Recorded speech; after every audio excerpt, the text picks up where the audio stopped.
Tak, Take Profit barchaga 24 aprel HUSD prognozi o'tgan kun ajoyib foyda qildik. Hozir soatimizni 9:05 ekranda ko'ryaptimi, ko'rinmayaptimi bilmadim. O'zbekiston vaqti bilan bizda 10:05 tashkil etadi.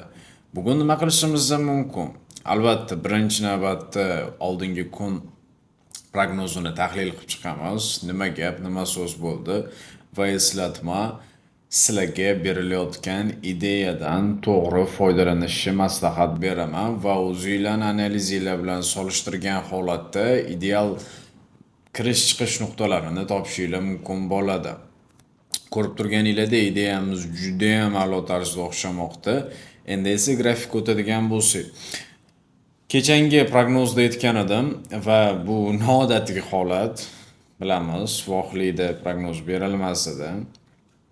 Tak, no okey, grafikka o'tamiz.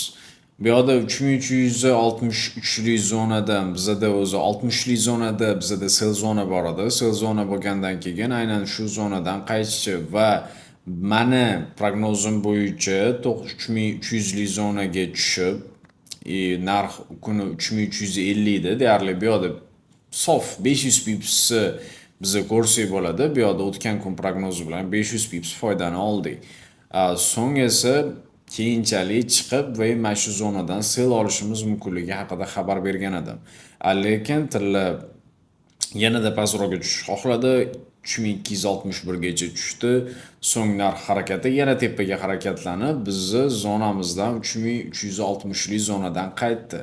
Xo'sh, endi nima qilishimiz mumkin? Hozirda bizning tilladagi nastroyimiz bay bo'lib turibdi. Buni tillani oqishiga sabab ham bor. Sabablardan biri bu Xitoyga qo'yilgan soliqlarni kamaytirishni o'ylab ko'rish ham deb hisoblasak bo'ladi va Jeremy Powell Trump ishdan olib tashlamoqchi edi, lekin bu narsa atmen bo'ldi. Atmen bo'lgandan keyin tillada biz hozir ko'rib turganimizdek yaxshigina sell ko'rdik, lekin hali aniqliklar umuman deyarli yo'q.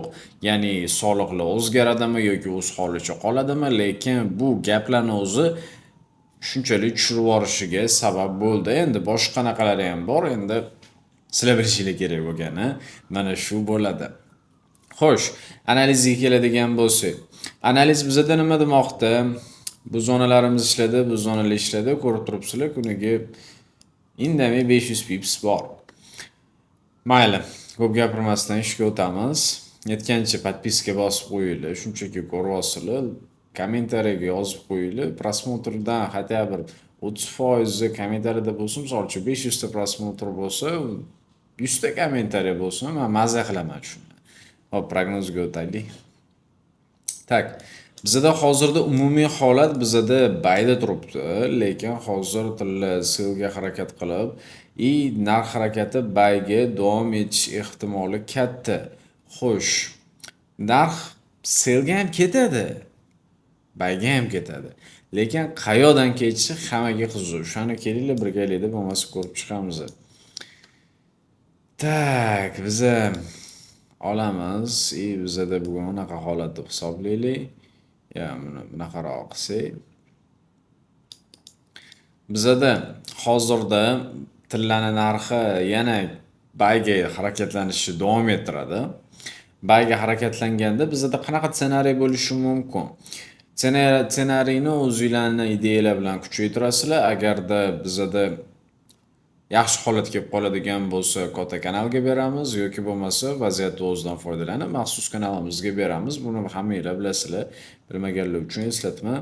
Hozirgi bu zonasidan harakatlanib, narx harakati mana shu zonalargacha tushgandan so'ng O'zbekiston vaqti bilan 15:00 dan keyin o'sishini kutyapman. 15:00 dan keyin bu chiqishi mumkin, qayoqgacha chiqishi mumkin. Xo'sh, sekin harakatlanib, indamasdan bahona qilib 3400 lik zonagacha ham chiqib qo'yishi mumkin. Keyin 3400 lik zonadan sellga qiziqsak bo'ladi. Bizada lekin 3360 ta zonamiz bor edi, lekin 3300 lik zonamizdan hozir ko'rib turganinglardek juda ham ajoyib bo'ldi. Endi nimaga ajoyib deyapman? Chunki biza berilgan zonadan birinchisida ishlab berdi, ikkinchisidan ishlab berishi uchun juda ham bozor bizani ko'rib turibsizlar, чисто o'rib tepaga ketib qoldi. Ato biza foydani olib chiqib ketganmiz. Unda ham ochdik, baribir qanaqadir miyada agressiya keltirib chiqadigan vaziyat bo'ldi. Xo'sh, harakati ko'ryapsizlar. Mana shu zonalardan, mana shu rayonidan biza sel qidirib ko'rsak bo'ladi. Bayga keladigan bo'lsak, bizada mini bay zona bu bo'ladi. Aytganimdek, riskka amal qilish kerak. Bu yoqda agar hisob katta bo'ladigan bo'lsa, uzoq muddatga, endi hozirgi paytda o'zi общий счетda 100 pips ham, ya'ni $100 ga o'zgarishi ham tillarning narxi katta o'zgarishga kiradi. O'shaning uchun minimum riskda ochish kerak bo'ladi. Ya'ni agar sizlar uzoq muddat xohlayapsizlarmi, minimum juda kichkina riskda ishlanglar. Agarda sizlar 50-100 pips olib chiqib ketmoqchimisizlar, salgina riskka oshirsa bo'ladi. Tushundinglar degan umiddaman. Agar tushunmasanglar, buni dars jarayonida birgalikda ko'rib chiqamiz albatta buni ham. Xo'sh, ko'rdik, pastga tushdi, so'ng narx tepaga harakatlandi. Xulosa, nima deyishimiz mumkin? Kanalga podpiska bosishinglar kerak, kommentariy yozishinglar kerak. Bundan xursand bo'laman.